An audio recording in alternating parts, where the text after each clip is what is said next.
I've recently issued a vlog on non-humans who live amongst us, suggesting that this theory has any validity. Could they be narcissist?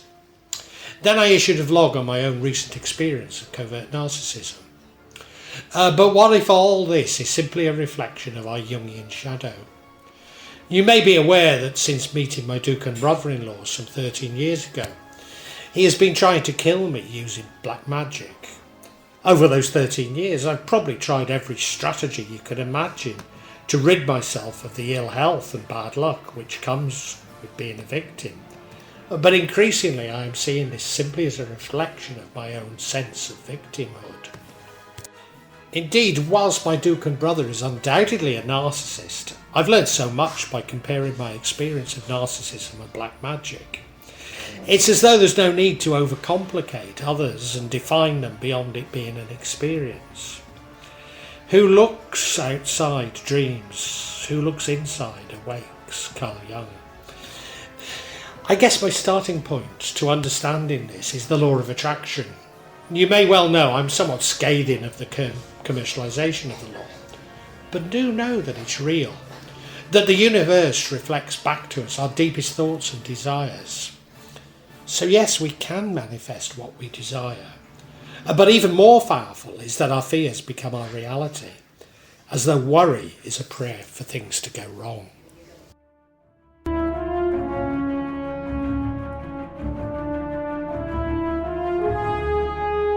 Allegedly, these soulless people never move on and keep repeating the same things. Thus, if they're characterised by victimhood, they keep repeating the same victim story. It is as though for them time stands still. But for me, time is a human construct, with both the past and the future being written in the current on the fly. So it's less about time as their imagination. A lack of creativity is associated with narcissism. But then when we achieve individuation, time does become meaningless. The past is simply the past, and we no longer seek to control the future. There's nothing for us to hold on to, but we can understand what is responding to the current and what is repeating our learned behaviours of the past. Indeed, the individuated person lacks the urgency and fetishism of time. Life is no longer a race, but a sacred unfolding. Days are no longer a repetition, but a lesson honouring our journey. But the soulless appear to lack the ability to explore their shadow. Asked what they fear, and they deflect it. But this is not about avoidance so much as a complete inability to reflect. They may appear somewhat normal, often deeply religious or spiritual, but there's no depth because there is no shadow. Indeed, there is nothing spiritual, a complete lack of awe in the mystical. How often we are mocked for focusing on the non-material. Well, those who cannot move beyond material are indeed lacking in a soul.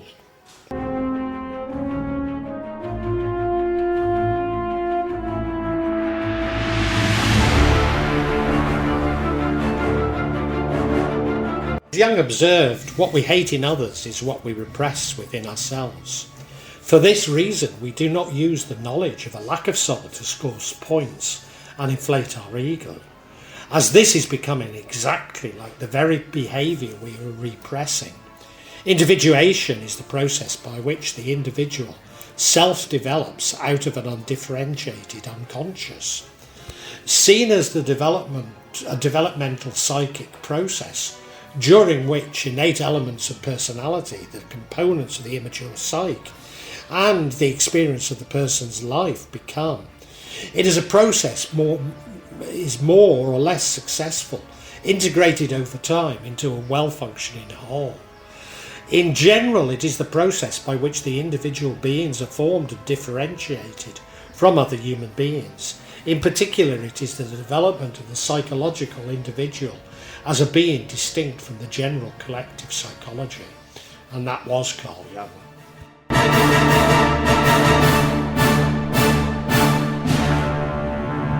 Shadow can be thought of as the blind spot of the psyche, the repression of one's id.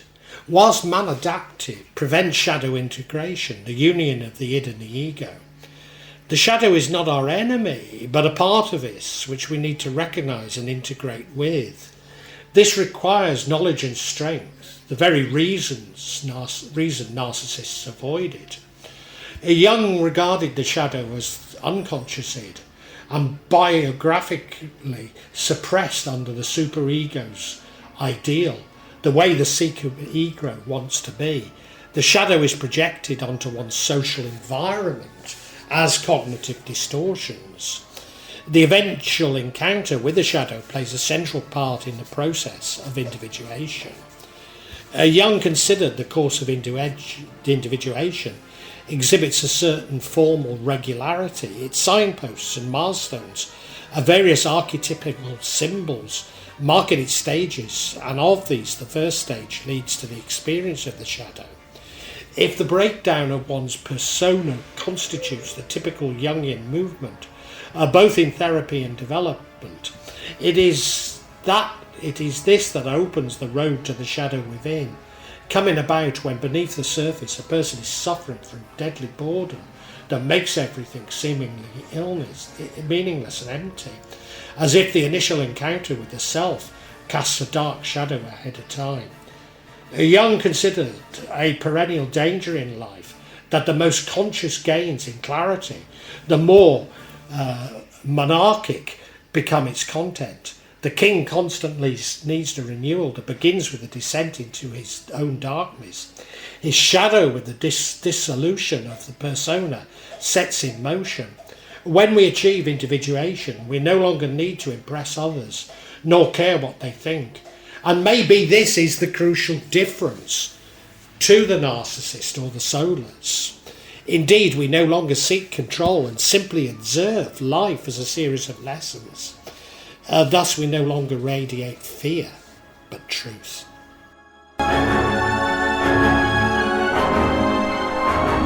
With physicist Wolfgang Pauli, Jung also developed the theory of synchronicity.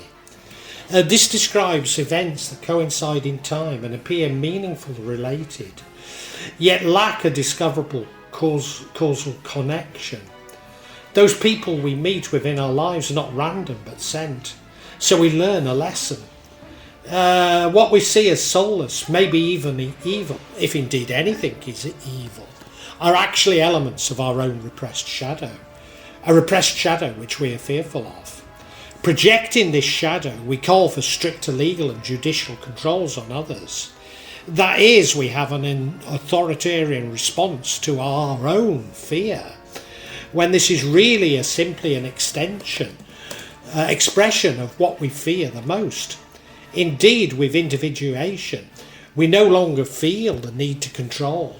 The difference between that others seek to convince us of our views, but the individuated simply state their beliefs as their truth. Indeed, the individuated recognise that they cannot know everything and that some things they never will know, nor understand. So our meetings with narcissists and the soulness is a part of the lessons we are sent. If, like we keep encountering narcissists, it's because there is a part of my unconscious that is yet to be resolved. Thus the Dutch lady I met in Bali was actually the unresolved issue I have with my covert narcissist mother. Her mischief was sent that I might understand how to deal with the disappointment without resorting to the learnt behaviour of my childhood. So did I become an adult? Well, maybe. I found the original hotel that we stayed at for many years and was no longer 500% more than we used to pay, but about 250%. Thus we were able to book this hotel with so many memories and without having to navigate the negative gossip surrounding the other hotel. Furthermore, I reported this experience on Google Maps, not vindictively, but honestly. I'll probably never see that lady again, as her encounter has served its purpose. But if I do, I could look her in the eye and say that I'm happy at my original hotel. The same could be said of the management of the hotel that banned me.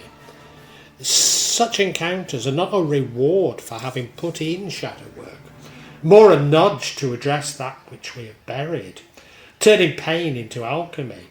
Indeed, this is the reason why we're so triggered by them. But this is also the reason why we keep encountering the same sort of people.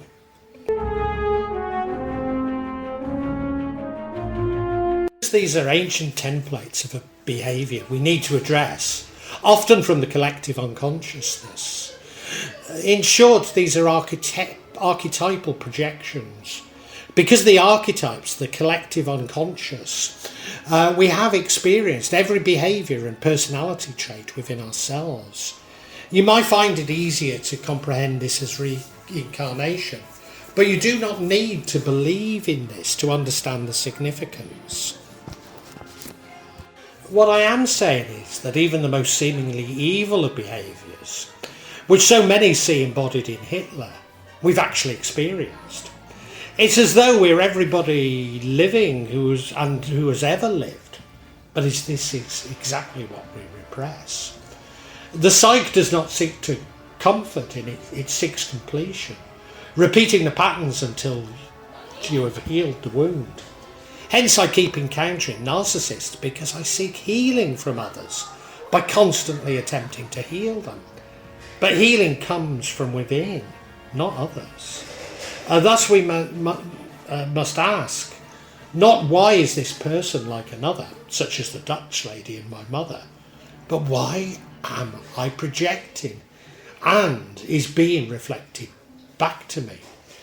As we individualise, we no longer allow those who confront us to trigger us, but to understand the lessons. The shadow is not the enemy, but denial is. Thus the external is no longer controlling, but we are shaping our own reality. This is something I've commented on many times, and is the reason why I refuse to see demons and other influences on us as external. In truth, everything is internal to us, and a reflection of the self. What of empaths like myself? Well, we are repositories for the shadows of others, carrying with us the burdens of the world. A psychic lightning rod, if you like. Often unaware of those shadows we are carrying, transmuting what we do not own. As Jung put it, fated to be devoured by it. Really the empath needs to become the alchemist, dissipating the negative energies they are carrying, rather than the vessel for these shadows. Empaths are not simply emotional, but psychic, and need to learn this lesson through traversing the underworld of their own psyche. Thus I have learnt from bitter experience I can never change my brother-in-law, nor indeed fight him. No matter how understanding and kind I am towards him, his determination to kill me only becomes stronger.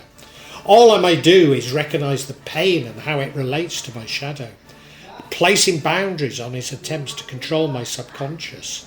Indeed, influencing the thoughts and behaviours of others is my definition of black magic. In short, we have not learned to develop appropriate boundaries, and this is the reason we keep encountering narcissists.